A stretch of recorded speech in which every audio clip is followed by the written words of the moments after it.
Welcome to my short workout, just using a simple chi ball.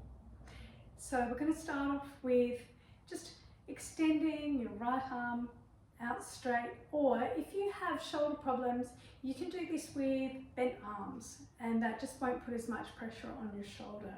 So we're just going to lightly grip the ball and then rotate so the ball's facing down and then facing up. Just doing 5 of those. 4, 5, then we'll swap hands, or your arm can be extended fully. 5, great.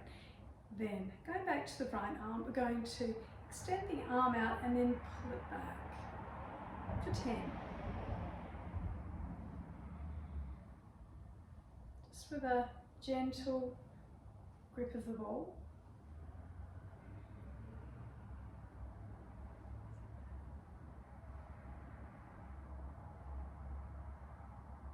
And then we'll swap hands.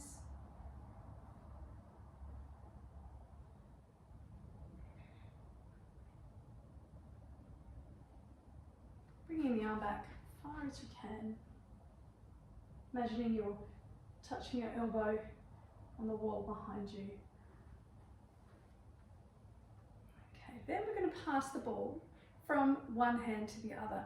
So I'll do this side on so you can see what I'm doing with my elbows. So you've got the options of having your elbows in close to your body, which is safer for your shoulders, or you could extend out as much as you feel comfortable. So I'm going to pass the ball from one hand to the other. And as you bring your one arm back, squeezing between the shoulder blades.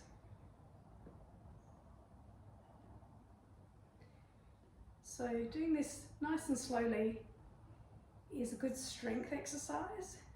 If you speed it up, then it makes a little bit more cardio.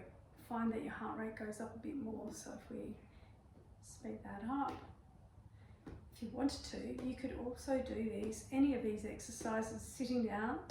Or if you're standing, you could even try it while marching on the spot, which is then more of a coordination challenge and a balance challenge, which is always a good thing to include if that's appropriate for you. Good. Okay, then we're going to do with two hands holding the ball, seated. So this one is definitely a seated exercise. Sitting forward in your chair, because that always means that you're going to be in a more active position rather than leaning back on your chair. So sitting up tall, feet are about hip width apart. That might even be almost the width of the chair legs apart if you need a guide. And then we're going to do a pelvic tilt, which is where you tuck your bottom under and engage your core muscles, holding onto the ball, and then just gently turning one side to the other. If you want to make it a little bit more active for your core, then you could also lean back just a slight amount, which then engages your core a little bit more, but making sure you're not touching the back of the chair with your back. Good, one more.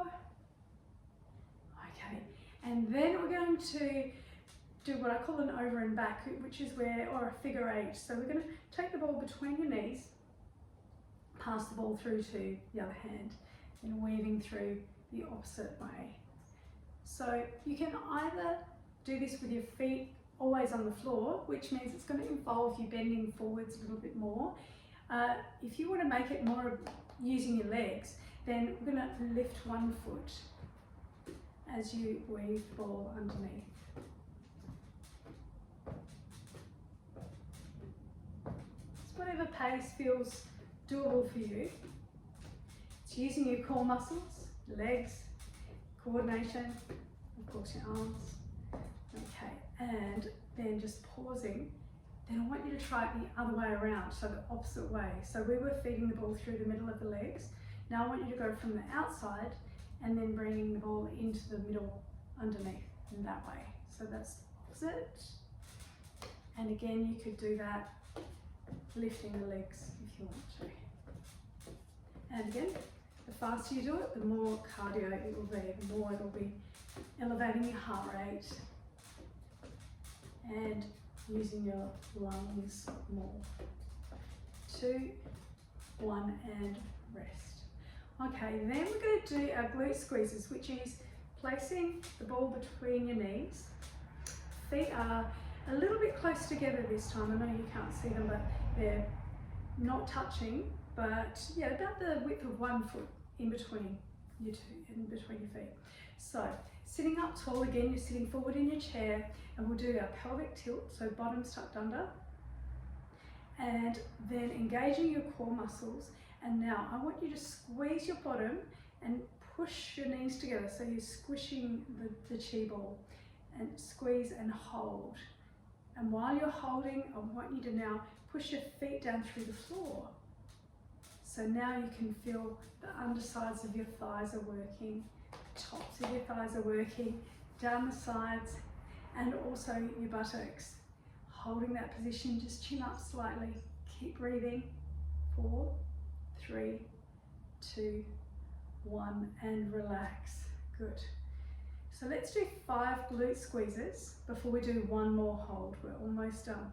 So to do the glute squeeze, I want you to squeeze the ball and then also squeeze your buttocks 5 times. So the constant pressure on the ball, squeeze, and now squeezing your glutes. 1, 2, you can feel yourself rising in the chair. 4, 5, and relax. Good.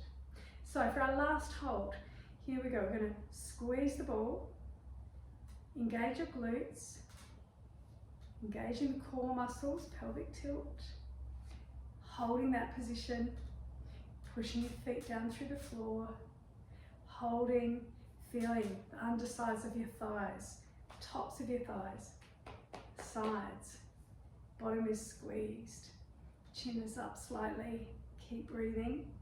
5, 4, 3, 2, 1, and relax.